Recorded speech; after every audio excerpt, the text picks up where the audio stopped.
Opinions and ideas expressed in the following Moraine Valley Broadcast Channel recording are those of its creators and do not represent the views of Moraine Valley Community College. Good afternoon, ladies and gentlemen. This is Brain Chow, coming to you from Moraine Valley and Palos Hills. I am DJ Sean, and today with me I have three special guests. Why don't you guys go ahead and introduce yourselves? I'm Aiden. I'm Ngọc. And I'm Brett. Today we are going to be talking about obesity discourse in America. So first of all, we should know what is the discourse. It have a many definition for this word, but some of them you can think about discourse is what the author say, what the other people think and recommend to the listener. Sometimes they give their opinion or analyze the problem, gender sociology, or an understanding of what the problem is, where it come from, or who is involved and why it happened for the topic. So that's all the discourse is whatever try to make clear the problem and give the author opinions. All right, awesome. Sounds about as good as anything.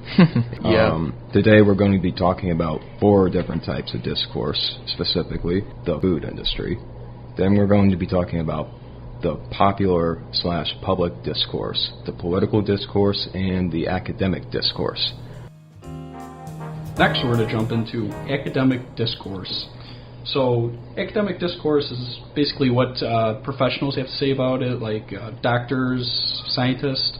And these scientists are saying that academically the obesity crisis is a social problem and it has a lot to do with the food industry.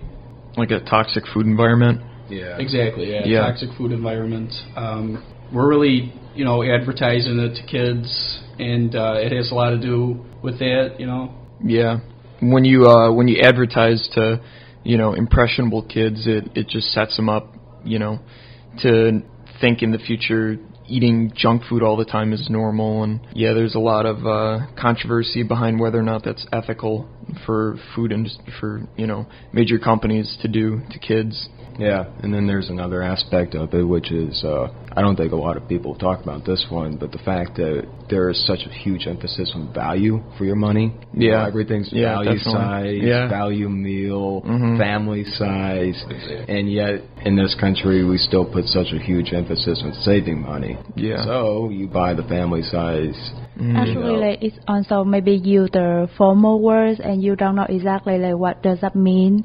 So you don't care more about the nutrition fast or something. You just care about the flavor. Right. So that many people skip about the academic one. Yeah. Right. I thought you brought up a pretty good point though with value meals and all that. Just these giant meals where if you pay an extra $1, it's way bigger than before. I think that's a pretty good point. Yeah. Well, and the whole thing with that is that in this country you're expected to clean your plate usually. Yeah. Yeah, my parents never let me walk away from the dinner table without eating everything. Yeah, and definitely. When food's so cheap and everything is so highly caloric dense, it's hard to avoid teaching your kids some bad habits. Yeah, definitely.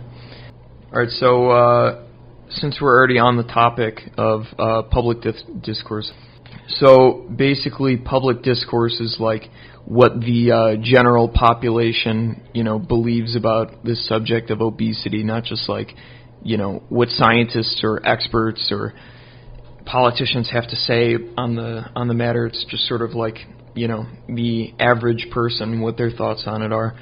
And I think for the most part, it's safe to say that public opinion of obesity is pretty, together. Everybody sort of has the same or close to the same opinion on obesity. Most people believe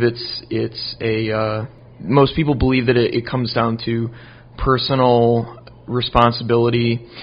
Apart from it has nothing to do with a toxic food environment or stuff like that experts and leading people in the field are talking about. So, you guys have anything to add?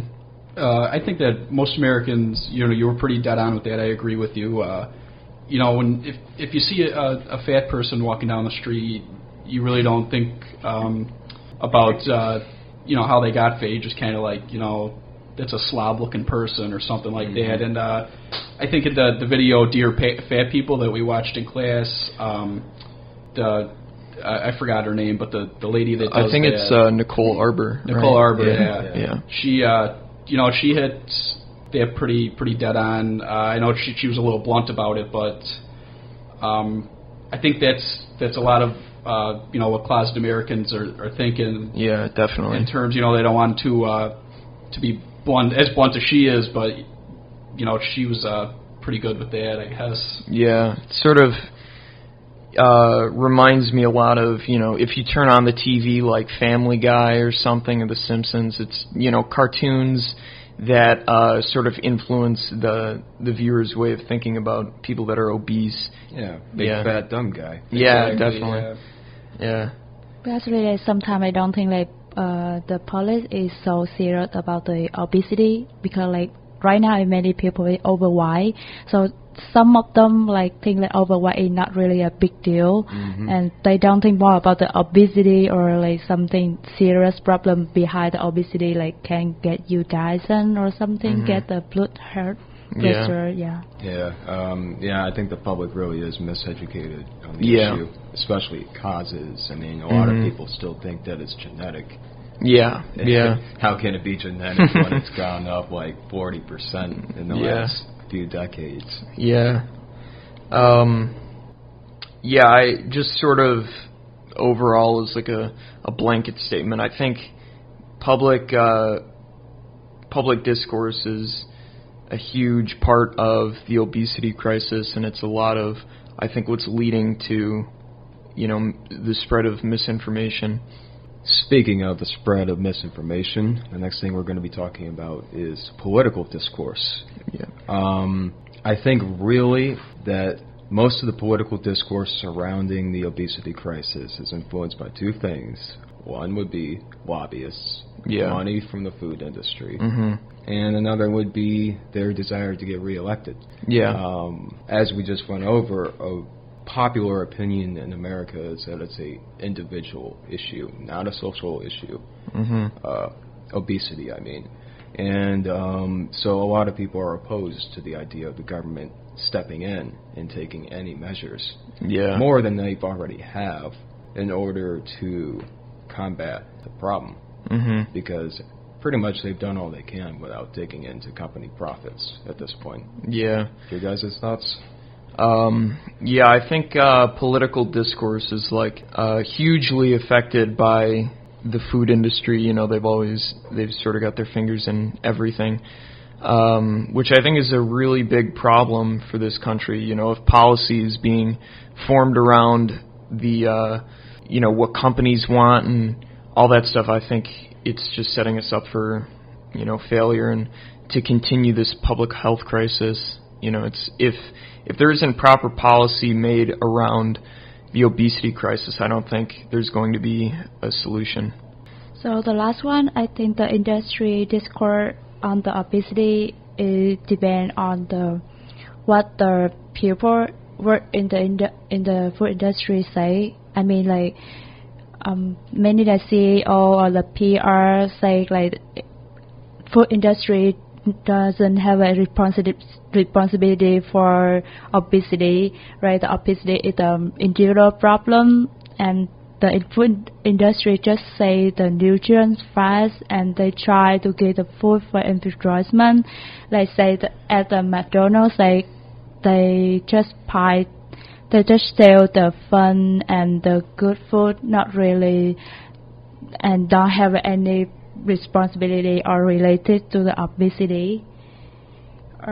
They are give a lot of money to PR to write the postcard, something to say like you should eat some food, and it doesn't mean like will be obesity. But I really confused about this, because like some fast food restaurant, they buy a lot of fry with higher calorie or higher carbon, and it's not good for the health. And right now I think the price of the fast food restaurant is really cheap.